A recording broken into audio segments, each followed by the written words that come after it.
기도가 막힐 때 여러분은 어떻게 하시나요? 한 목사의 죽음 앞에서 배운 6걸음 대화 기도를 들어보시죠. 여러분, 오늘 저는 제 인생에서 가장 부끄럽고 가장 소중한 고백을 하려고 합니다. 기도가 막힐 때 도대체 어떻게 해야 합니까? 수없이 받았던 질문입니다. 그리고 제가 가장 답하기 어려워했던 질문이기도 했죠.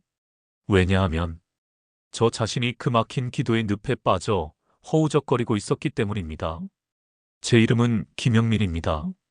서울 강북의 한 교회에서 15년째 목회하고 있는, 목회하고 있었던 평범한 목사였습니다.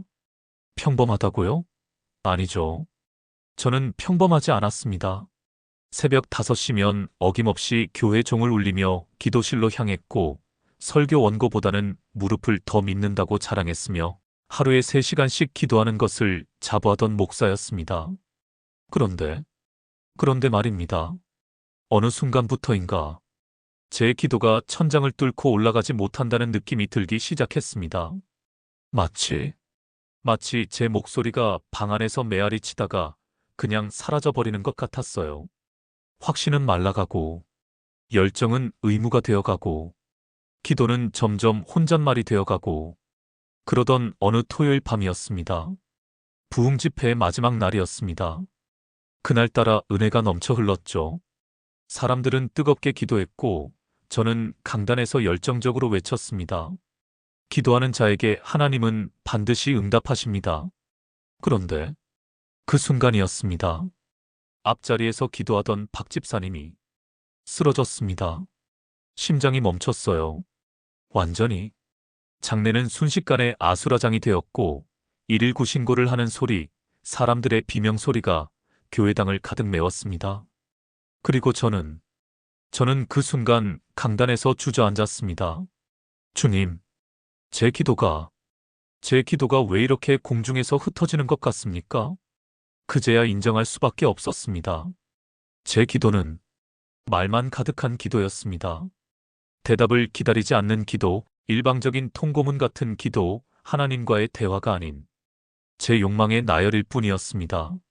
그날 밤, 회집을 마치고 비어있는 본당 뒤편에 혼자 앉아 있었습니다. 사람들은 모두 떠났고 조용했어요. 너무도 조용했습니다. 그런데 갑자기 가슴 속을 지나가는 번개 같은, 칼끝 같은 통증이 밀려왔습니다. 주저앉으면서 마지막으로 본 건 조용히 꺼져가는 강단의 조명뿐이었어요. 119 사이렌 소리도, 사람들의 외침도 점점 멀어졌습니다. 그리고 빛이었습니다. 설명할 수 없는, 그러나 전혀 낯설지 않은 빛이었어요. 놀랍게도 무섭지 않았습니다. 오히려 제 평생 가장 깊은 평안을 그곳에서 맛보았어요. 소리 없는 소리, 말하지 않았는데 다 알아듣는 대화, 눈을 감아도 더 밝아지는 환한 중심.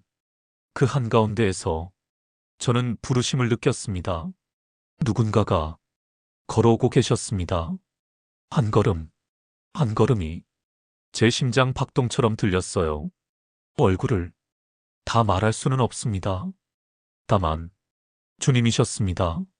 제 입이 먼저 고백했어요. 주님. 그 순간 눈물이 쏟아졌습니다. 제가 얼마나 목마르게 기다렸던 그 만남이었는지. 주님이 미소 지으시며 제 이름을 불러주셨어요. 영민아. 주님, 저는 매일 기도했는데요. 왜 이렇게 멀어졌을까요? 주님이 제 어깨에 손을 얹으시고 낮게 물으셨습니다. 너는 나에게 말을 했지. 그런데 대화를 했느냐? 그 한마디가 제가 15년간 쌓아올린 모든 탑을 무너뜨렸습니다. 저는 대답 대신 고개를 떨궜습니다. 기도는 주문이 아니고 보고도 아니며 공연은 더더욱 아니란다. 대화란다. 내 마음을 내게 말하고 내 마음을 내가 들을 때 그게 기도다. 아, 아, 그제야 알았습니다. 그곳에서 주님께 직접 배웠습니다. 형식 같지만 생명력이 흐르는 흐름. 간단하지만 가장 어려운 순서. 그러나 누구든 오늘 당장 시작할 수 있는 길이었죠. 저는 이것을 6걸음 대화기도라고 부르기로 했습니다. 한 걸음 하나님을 먼저 바라봅니다. 아버지, 당신은 전능하시고 선하시며 지금 여기 계십니다. 시작은 제가 아닙니다. 하나님이십니다. 저는 늘 부탁부터 했어요. 그래서 늘 조급했죠. 그런데 하나님을 먼저 바라봄을 1분만 해도 마음의 초점이 바뀝니다. 기도는 내 문제 확대가 아니라 하나님 확대이기 때문입니다. 2걸음 저를 낮춥니다. 있는 그대로. 저는 부족하고 연약합니다. 아는 것보다 모르는 게 많습니다. 이 고백이 체면을 깎는다고요? 아니죠. 이 고백이야말로 하나님 임재를 가장 빨리 여는 열쇠였습니다. 낮춤은 패배가 아니라 정렬입니다. 하나님이 하나님 되시도록 내가 사람으로 돌아가는 자리죠. 3걸음 감사를 구체적으로 셉니다. 호흡 주셔서 감사합니다. 오늘 만난 사람도 감사합니다. 못한 것도 배움이 되어 감사합니다. 감사는 막연하면 힘이 약합니다.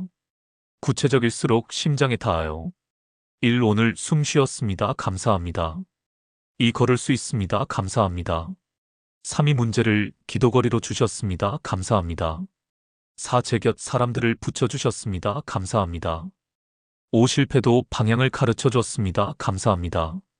감사를 세다 보면 문제의 크기가 줄어들고 하나님 신실하심이 커집니다. 4걸음 마음을 진짜로 엽니다. 주님, 겁납니다. 체면 때문에 화냈고요. 인정받고 싶어서 무리했습니다. 질투도 났습니다. 여기선 신학 용어가 필요 없어요. 일기장처럼. 그러나 도망치지 않고요. 감정의 솔직함이 영적 진실함의 문을 엽니다. 숨기면 굳어지고 고백하면 풀립니다. 5걸음 뜻을 묻습니다. 밀어붙이지 않습니다. 저는 이렇게 하고 싶습니다. 그러나 아버지의 뜻이 더 좋습니다. 당신의 시간을 따르겠습니다. 멈출까요? 계속할까요? 지금일까요? 아닐까요? 제가 할 일은 무엇이고 맡길 일은 무엇입니까? 질문을 바꾸면 응답의 모양도 달라집니다. 하나님은 통제를 부탁받기보다 동행을 초대하시거든요. 6걸음 조용히 듣습니다. 침묵의 5분. 여기가 하이라이트입니다. 아예 타이머를 맞춥니다. 3분이면 3분, 5분이면 5분. 그 시간만큼은 절대 말하지 않습니다. 귀를 엽니다. 마음에 스쳐 지나가는 말씀, 떠오르는 얼굴, 갑자기 눌러지는 성경 구절의 한 줄. 그 작은 파장을 기록합니다. 처음엔 아무것도 안 들릴 수 있어요. 저도 그랬어요. 한 달은 그랬습니다. 그런데 포기하지 마세요. 어느 순간 배경이던 성령의 미세한 바람이 방향이 됩니다. 그날의 빛이 서서히 사그라들 때 주님이 마지막으로 말씀하셨습니다. 영민아, 돌아가라. 혼잣말을 멈추고 내 대화를 시작하라. 눈을 떴습니다. 중환자실 침대 위였어요. 의식 돌아오셨어요. 간호사의 외침이 들렸고 저는 조용히 울었습니다. 주님, 이제부터 제대로 하겠습니다. 그 후로 제 기도는 완전히 달라졌습니다. 30분 기도하면 10분은 말하고 20분은 듣습니다. 교회도 달라졌어요.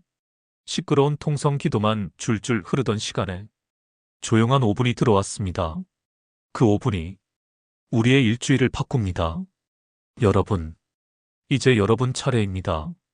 오늘 밤 방의 불을 조금 낮추고 의자 하나 꺼내 앉아보세요. 타이머를 12분으로 맡기겠습니다.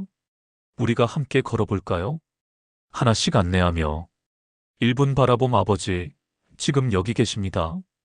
1분 낮춤 저는 모릅니다. 그래서 듣겠습니다. 2분 감사 오늘의 작은 5가지를 세어보세요. 3분 개방 포장 풀어놓듯 마음을 다 펼쳐보세요. 1분 물음 제가 지금 해야 할 하나를 보여주세요. 4분 경청 침묵합니다. 떠오르는 한 줄을 메모하세요. 혹시 나는 하나님의 음성을 못 듣는 것 같은데요? 라고 생각하시나요? 못 듣는 게 아니라 아직 구별이 서지 않은 것입니다. 구별은 연습으로 자랍니다. 주님의 인도는 유난히 평안과 겸손과 타자를 살림이 묻어납니다. 조급하고 과시적이고 타인을 누르는 충동은 대부분 제 마음발이더라고요. 함께 고백하고 마치겠습니다. 아버지, 저는 지금 당신을 바라봅니다. 저는 연약합니다. 그러나 당신이 강하십니다. 낮춥니다. 오늘 주신 호흡과 관계와 기회를 감사합니다. 제 마음 깊은 곳에 두려움과 상처와 욕심을 엽니다. 제 뜻보다 당신의 뜻을 묻습니다. 그리고 이제 듣겠습니다. 말씀하옵소서. 주의 종이 듣겠나이다. 아멘. 기도가 안 될 때 더 세게, 더 길게 말하려 애쓰기보다 더 조용히, 더 깊게 듣는 쪽으로 방향을 틀어보세요. 그때부터 기도는 나의 독백이 아니라 우리의 대화가 됩니다. 그리고 대화가 시작되는 순간 인생은 서서히 그러나 확실히 달라집니다. 샬롬. 공감하신다면 적용해 보시고 구독과 댓글을 남겨주세요.